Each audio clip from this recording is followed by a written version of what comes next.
Gold became a way to do this, and in society, we all run a ledger.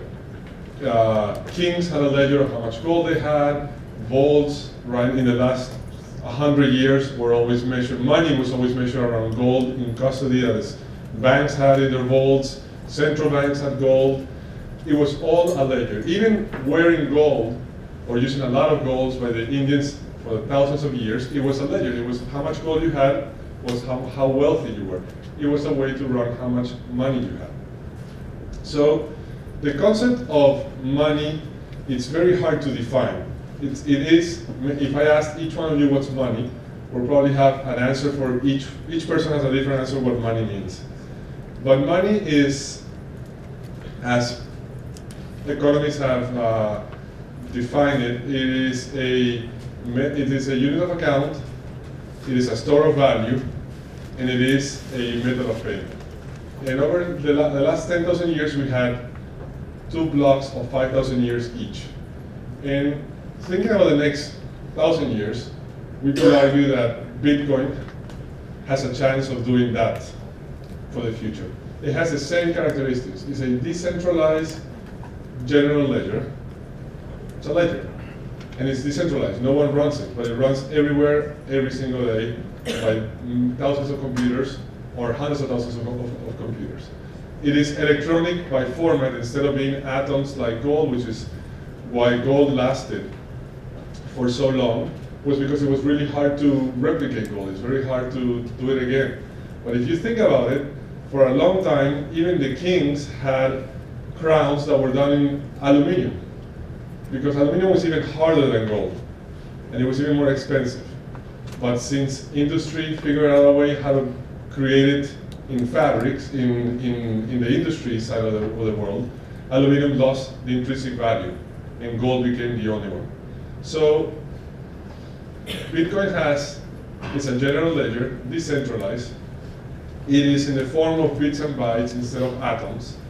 So it is completely fungible, and you can store it in any format you want. And it has one extra characteristic that gold didn't have back then, or that doesn't have today, which has a cost of transaction of near zero. You can move it in real time with a cost of near zero anywhere in the world. So when you think about it, and we fast forward to 2014 now, and we look where we are. We're in a world where it's easier to call somebody for free anywhere in the world. But if you're speaking to that person and you want to send them $10, you can't. You simply can't. There's no way of doing it. You gotta stop, you gotta go some other place, you gotta walk, you gotta go to a store, you gotta go to your online banking, you gotta give them so many coordinates, it takes forever to happen.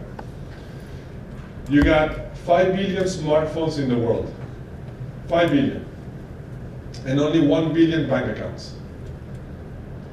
Those 4 billion people are demanding to buy apps on their phones like we do. For all of us, we have a bank account linked to our app stores, either Google Play or iOS. Those persons don't have that. Bitcoin has, electronic money has ways of solving for many of these issues. And these are just examples of minimum issues that we can see. So when we look at Bitcoins, what we need to think is, what is it? Is it a store of value? Is it an asset? Then is it a currency? Or is it money? It's a concept of storing and recording a ledger of decentralized money. And the way I find it to define it better is that it's a protocol.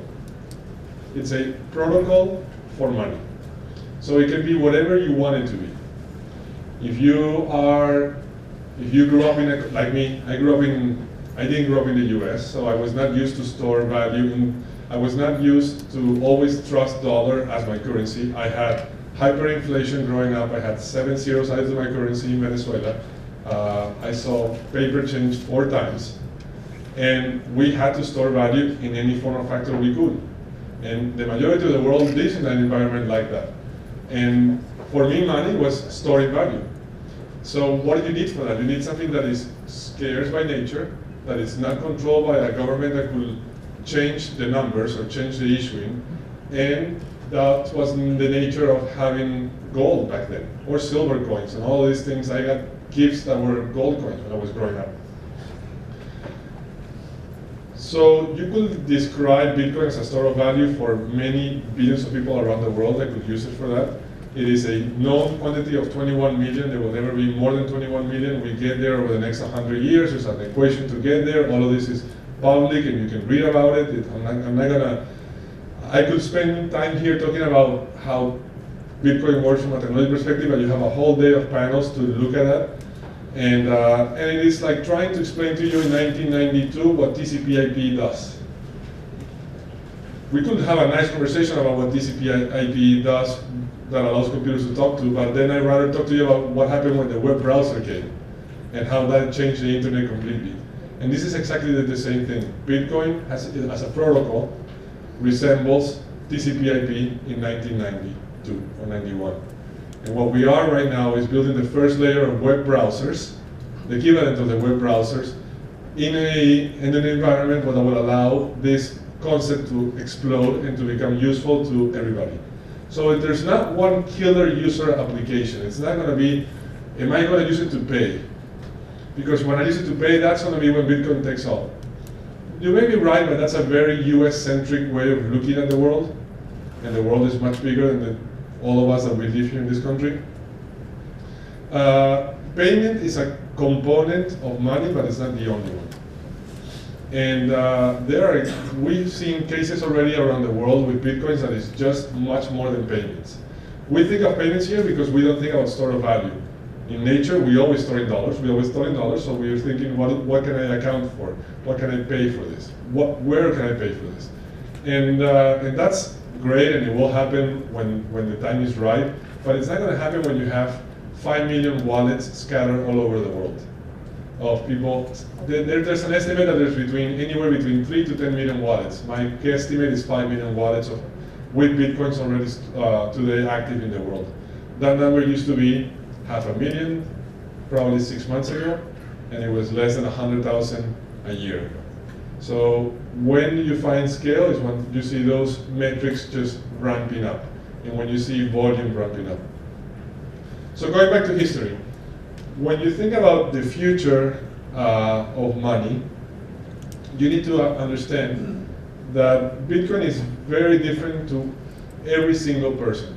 And we're all going to find a different user cases. So we're going to see businesses being built around custodial. We're going to see the first banks giving you services like banks to store and give you service to your Bitcoins. Store them for you, give you access to it, give you safe haven, give you protection that they're very well stored, because today half of the media news, 6 months ago, everything you heard on the news about Bitcoins was that it was used for illegal drugs in Silk Road. That was the title of Bitcoins. That was the next 5 words that came after Bitcoins.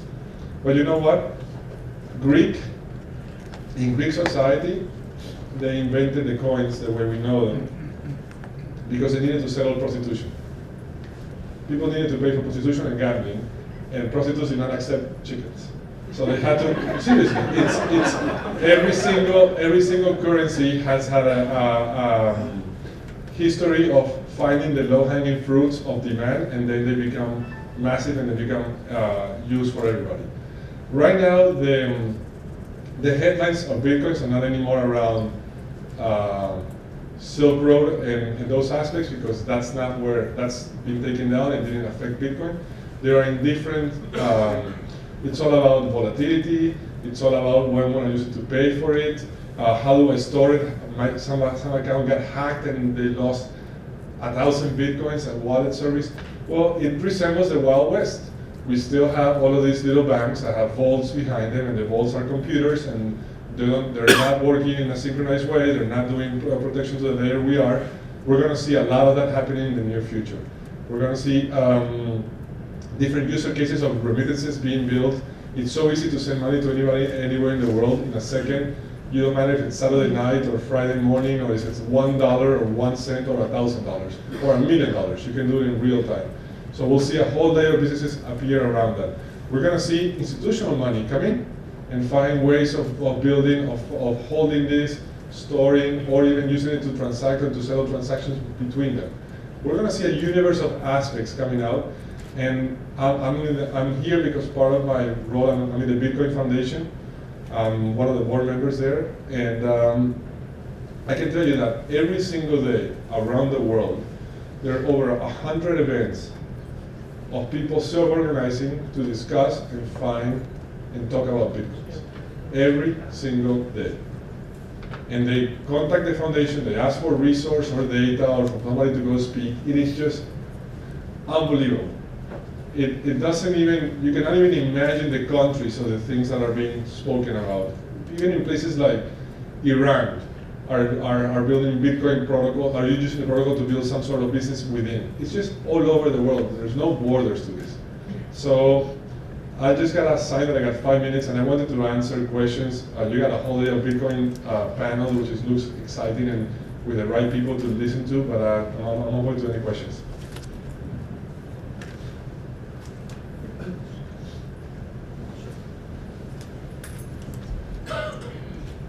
Hi, I'm Jose. I had a question. One of the challenges conceptually has to do with the tax authorities. So whenever money leaves countries or enters countries, tax authorities are interested in tracking that and identifying the source and making sure that taxes were paid wherever that money was earned. So, what is your vision for how that problem can be fundamentally solved? So money has always had that problem, right? I mean, cash has that problem. It's hard to tax for cash, and you can move cash around the world, and we know that there are more dollars outside the U.S. than in the U.S. right now. So it's not it is a problem. With Bitcoins, it's a better to solve problem because everything gets registered in a decentralized ledger forever. So you can, if I gave you one Bitcoin today, if I send it to you, you can basically track that Bitcoin since the day it was created. And you can see how many times it shifted hands and which wallets had it and for how long they had it. So as a method of taxation, it could be a much better method, but it will take a while for governments to understand or to embrace or to figure out what's the best way of working with it. I could envision a world, maybe I'm wrong, but I could envision a world where, as the same way you've asked in your US tax, for example, to declare any account you have outside the US for more than $10,000, you gotta give them information and account numbers and bank and SAT balance. It could happen that they ask you, hey, if you have a Bitcoin wallet that has more than 10,000 equivalent dollars, send me your Bitcoin address. And they can go and see it in the general ledger. So there are many ways that could evolve. Hey, great. So what do you think is the most innovative or revolutionary impact of Bitcoin, either now or 3, 5, 10, 15 years in the future? Yes. I like to talk more about the future because now there's a lot of people working on very interesting things. But as a venture investor, because that's my full-time job, we probably have the largest exposure of any venture capital firm in the world to Bitcoin. What we get excited with is, if you think Bitcoin is a protocol, and you agree with the concept, is where can this be taken? And I always give this example, which is hopefully one day happens, is let's take a public company. Let's take, for the sake of it, let's take Yahoo. Yahoo has probably 2 million shareholders that trade 2 million people have shares of Yahoo. You could literally buy, Yahoo Corporation could buy 1 Bitcoin or 2 Bitcoins, divide them in 2 million pieces, because you can divide each Bitcoin up to 1/100 million of a fraction. Attach to each piece a share certificate of Yahoo electronically as a token, and you distribute those Satoshis, which is the name of that minimum accounting unit, to 2 million people all over the world that are Yahoo shareholders, and now you have a decentralized ledger of Yahoo stock. And anybody that wants to trade Yahoo can just buy and sell them and send them from their phone in real time. They settle, they don't have to wait for 3 days, there's a price. They can have all of these tokens working in real time. So if you think in terms of financial services and equities being transacted in a decentralized ledger, you could think about smart contracts. You could think about titles, home titles, car titles. What would happen if Tesla decides to start to give you your titles of your car in an electronic token? And you attach that token, and whoever owns that token owns the car. There's so much use that can be driven from using this decentralized ledger as a protocol that it only needs fantastic entrepreneurs working hard at building this, and we're starting to see them. So clearly there's this great rosy future, there's all these ways to attach attributes to coins, there's da-da-da-da-da. But there are also risks, technical risks, social risks, regulatory risks. I mean, and you have exposures. Yeah. What do you see the possibilities of, can you handicap, of Bitcoin failing and not achieving this future? Sure. So, like anything which has a grand vision in the future, it has a lot of risk in the short term. It is still like an experiment, and it's going to be a very binary experiment. It could be really, really big, and it could change the way we look at money, or it could fail dramatically.